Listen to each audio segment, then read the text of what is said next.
안녕하세요. 정설영 수의사입니다. 오늘은 이제 급여량과 관련된 내용을 얘기 드리려고 하는데요.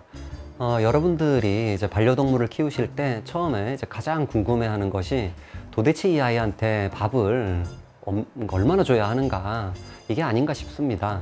그래서 급여량에 대해서는 여러 가지 간단한 방법이 다른 유튜브나 이제 블로그 등을 통해 가지고 소개가 되고 있는데, 오늘 여기서는 이제 원칙적인 계산법을 소개해 드리려고 합니다.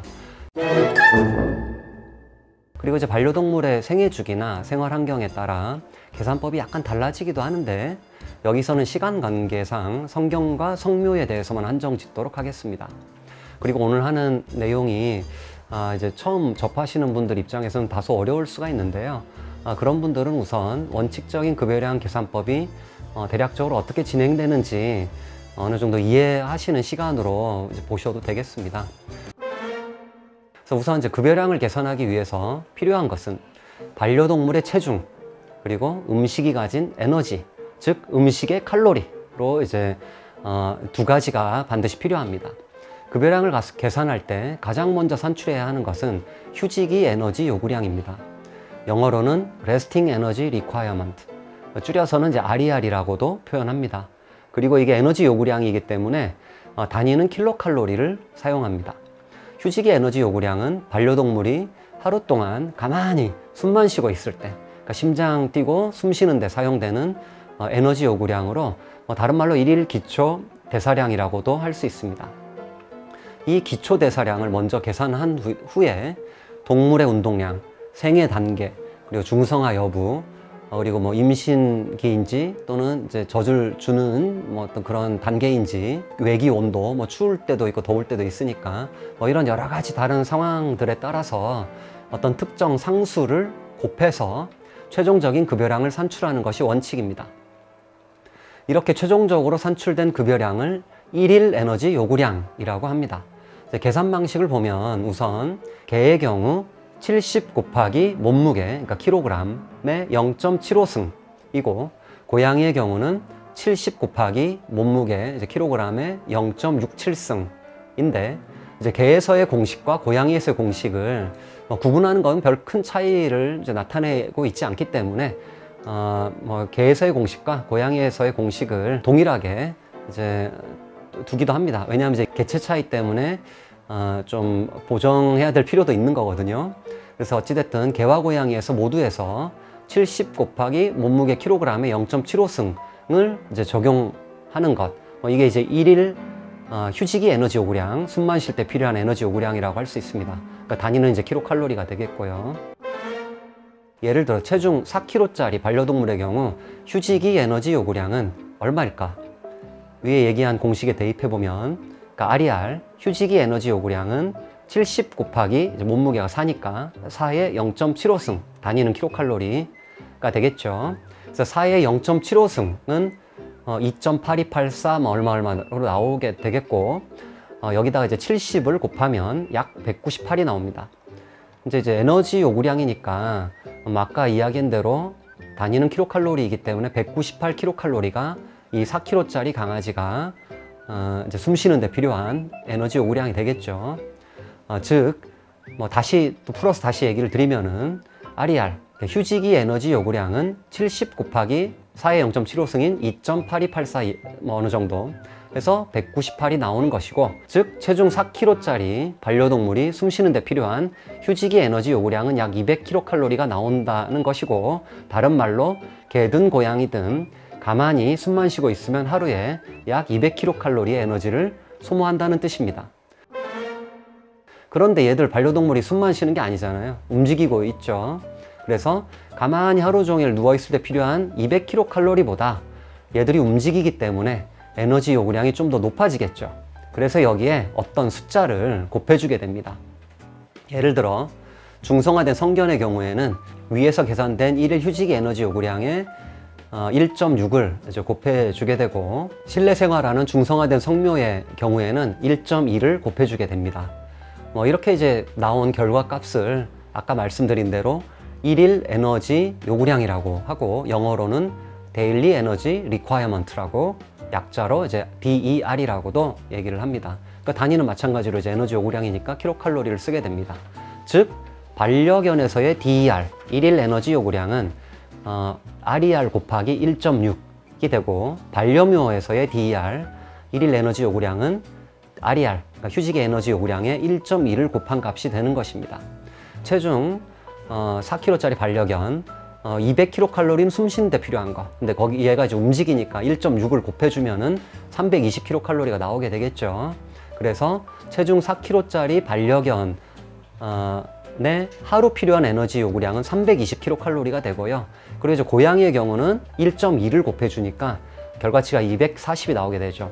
그래서 4kg짜리 반려묘는 하루에 240kcal가 이제 나온다는 것입니다. 결론적으로 고양이의 에너지 요구량이 개에 비해서 좀 더 낮게 나오는데, 이는 아마도 이제 고양이가 개에 비해서 하루 종일 잠자는 시간이 많아서 그래서 이제 그런 게 아닌가 싶습니다.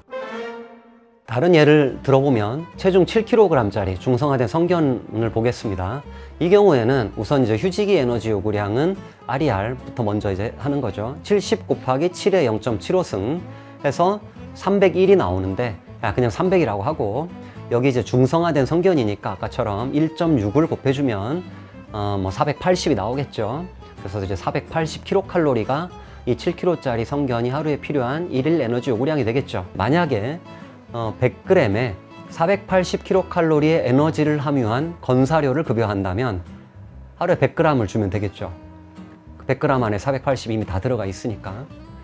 근데 만약에 이 100g에 100kcal 에너지를 가진 자연식 또는 습식 사료를 준다면은, 그러니까 480을 주면은 480kcal가 다 이제 급여가 되는 셈이 되겠죠.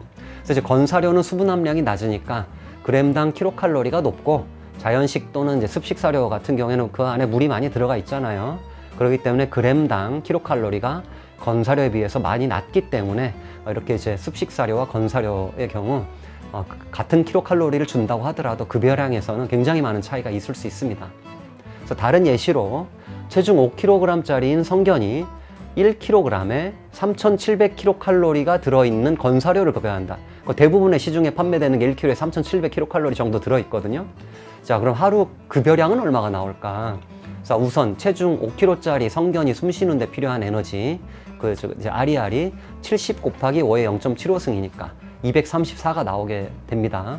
그리고 여기 이제 이 강아지가 중성화 수술을 했으니까 여기서 1.6을 곱해주게 되고, 일일 에너지 요구량은 374kcal가 나오게 됩니다. 즉 5kg짜리 성견이 하루에 필요한 에너지 요구량은 374kcal가 된다는 뜻입니다. 여기서 우리가 급여하는 사료가 1kg에 3,700kcal가 들어있잖아요. 3,700kcal의 대사 에너지를 제공한다는 뜻이거든요. 그러므로 이 사료를 100g만 먹이면 들어있는 에너지의 10분의 1인 370kcal의 에너지를 먹이는 거죠. 이 경우에는 이 사료를 100g을 주면 되겠다라고 이제 사료의 급여량을 우리가 산출할 수가 있겠습니다. 급여량을 산출하기 위해서는 동물의 체중을 통해 첫 번째, 이제 숨 쉬는데 필요한 에너지인 기초대사량, 이제 RER을 구합니다. 두 번째, 이 RER에 일정 숫자를 곱합니다. 그래서 여기서 중성화된 성견은 1.6을 곱하고, 중성화된 고양이는 1.2를 곱하고, 근데 만약에 자견인 경우라든가 또는 노견인 경우, 또는 이제 좀 아픈 애들, 움직임이 거의 없는 입원한 애들, 또는 임신, 수유, 성장기, 또는 이제 밖에서 추운 겨울날 밖에서 생활하는 애들인 경우에는 이렇게 곱해지는 수치가 적을 때는 1만 곱해주는 경우도 있고, 비만견인 경우에 1만 곱해주거든요. 또는 이제 운동량이 아주 많거나 그런 경우에는 한 8까지 곱해주는 경우도 있어요. 그래서 그런 상황에 따라 곱해지는 상수가 달라진다. 그리고 이제 마지막 세 번째, 음식이 가진 에너지, 아까 이제 사료가 가진 에너지를 우리가 알고 나서 그 그람 수를 이제 평가하게 되는 거죠. 이제 이게 처음 보시는 분들은 되게 어려울 수도 있지만은 익숙하면은 이제 쉬워지게 되고, 그리고 이게 정확하게 적용할 필요는 사실 없습니다. 그리고 이제 이때까지 얘기 드린 게 주로 이제 개에 대해서 좀 더 집중해서 말씀을 드렸는데, 고양이의 경우는 위와 같이 복잡하게 계산하지 않고 더 쉬운 방법이 있습니다. 이는 이제 체중에 40 또는 50 또는 60을 곱해주는 방식인데, 예를 들어 이제 뚱뚱한 비만 고양이는 몸무게 곱하기 40, 그리고 좀 일반적인 중성화 수술한 고양이는 50을 곱해주고 몸무게, 그리고 활동성이 좀 많은 애들은 몸무게 곱하기 60을 이제 적용하는 거거든요. 단위는 똑같이 킬로칼로리입니다. 얘는 이제 중성화 수술한 애고 성묘고 잠도 다른 고양이 자는 것만큼 자고, 그러니까 3kg니까 중성화 수술한 그냥 일반적인 고양이는 50을 이제 곱해주는 거잖아요. 그래서 이제 150kcal를 얘한테 먹이면 되는 거죠. 100g에 130kcal를 가지고 있는 자연식을 먹이고 있거든요. 그래서 이제 150kcal를 제공하려면은 그 100g보다는 좀 더 이제 많이 줘야 되겠죠. 근데 이제 참고로 이제 자연식을 급여하는 경우는 위 공식을 적용하면은 급여량이 너무 많아지게 됩니다. 왜냐하면 이제 이는 이제 상업 가공 사료의 흡수율이 자연식의 흡수율보다 좀 낮아가지고 좀 더 이제 급여량을 좀 늘려줘야 된다라는 거거든요. 어쨌든 결론적으로 여러분들이 자연식을 급여하는 경우에는 위에서 계산된 공식에서 뭐 한 20에서 30% 정도 좀 줄여서 급여하시는 것이 좀 더 이제 적절합니다. 그리고 이제 중요한 것은 이렇게 산출된 급여량을 급여한 다음에 반드시 체크해야 될 게 이제 두 가지가 있습니다. 첫 번째는 분변 상태, 급여량을 결정한 다음에 주겠죠. 그거를 먹고 애가 똥을 쌀 테니까 그 똥을 보고 뭔가를 판단해야 되는 거고요. 두 번째, 더 중요한 건데 이제 체중 변화입니다. 이 두 가지를 체크하는 이유는 반려동물이 이제 로봇가 아니잖아요. 생명체잖아요. 그래서 이제 바로 개체 차이가 존재한다는 것입니다. 그러니까 사람의 경우도 마찬가지로 조금 먹어도 살찌는 사람이 있고 많이 먹어도 살이 잘 안 찌는 사람이 있는 것처럼 이제 동물도 마찬가지입니다. 그래서 이제 위 급여량은 표준 급여량으로 통계적으로 나온 수치일 뿐입니다. 만약에 먹어도 살찌지 않는 동물이라면 급여량을 조금 더 많이 책정해도 되고요. 조금만 먹어도 살찌는 동물이라면 급여량을 조금 덜 책정하는 게 더 좋습니다. 이렇게 이제 개체 차이를 확인하기 위한 과정이 변 상태와 체중 변화를 관찰하는 것입니다. 그래서 만약에 어떤 반려동물이 음식을 먹고 별량이 너무 많아지거나 질어지면은 급여량이 좀 많이 책정된 것이기 때문에 좀 줄여줘야 되고요. 그 다음에 체중이 만약에 이제 가면 갈수록 줄어들잖아요. 그러면 이제 급여량이 너무 적은 것이기 때문에 늘려줘야 된다는 것입니다. 그래서 이제 제가 아까 계산을 할 때 아주 정확하게 하지 않고 뭐 약간 대충 했던 것입니다. 즉 정확하게 계산할 필요가 없다는 것인데 이를 뒷받침하는 학술적인 근거를 이제 보여드리겠습니다. 이 도표의 제목을 보면은 베이살 메타볼릭 레이트 인 독스라고 돼 있죠. 아까 우리가 봤던 그 숫자 공식이 바로 옆에 있잖아요. 이게 휴식의 에너지 요구량을 책정하기 위해서 그 근거로서 사용되었던 여러 가지 논문들을 보여주고 있는 거거든요. 자, 이제 현재 70 곱하기 체중의 0.75승을 사용하게 한 연구가 여기 이제 파란색으로 처리된 1947년도 이제 매우 옛날에 수행된 연구입니다. 여기서 보시면은 개의 기초 대사량은 70 플러스 마이너스 22로 돼 있죠. 이 이야기는 그러니까 우리가 이제 평균값인 70을 사용하고 있지만은 어떤 개는 48을 곱해줘야 되고 어떤 개는 88을 사용해야 된다라는 내용인 것입니다. 개체 차이를 얘기해주고 있는 거죠. 고양이의 경우는 더 심합니다. 여기 이제 보여지는 표를 보시면 이거는 1일 에너지 요구량입니다. 아까 제가 말씀드린 데일리 에너지 리콰이어먼트 인 캣스라고 되어 있거든요. 그래서 고양이의 1일 에너지 요구량은 여기서 보시면 55 플러스 마이너스 24 또는 56 플러스 마이너스 32로 되어 있잖아요. 그래서 그 편차가 개에서보다 훨씬 더 심하다는 것을 알 수가 있습니다. 그러므로 중요한 것은 위에서 이제 열심히 계산한 공식을 그대로 적용해서는 안 된다는 것입니다. 개체 차이가 있기 때문에.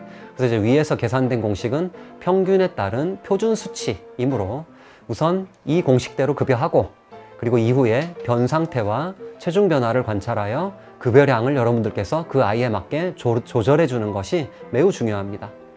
참고로 그 위에서 이제 계산하는 것은 영양균형이 맞는 주식의 급여량을 결정하기 위한 것이고요.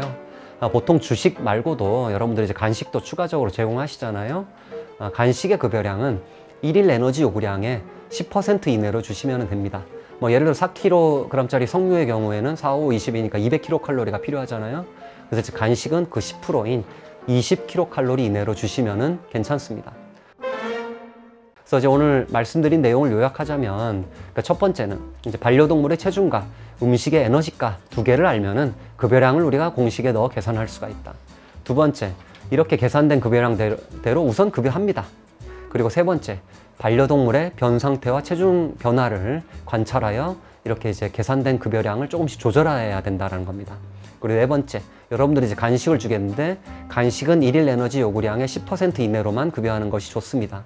그리고 마지막 다섯 번째, 자연식의 경우는 표준 계산법으로 나온 그런 결과보다 좀 더 적게 급여하시는 것이 좋습니다. 네, 감사합니다.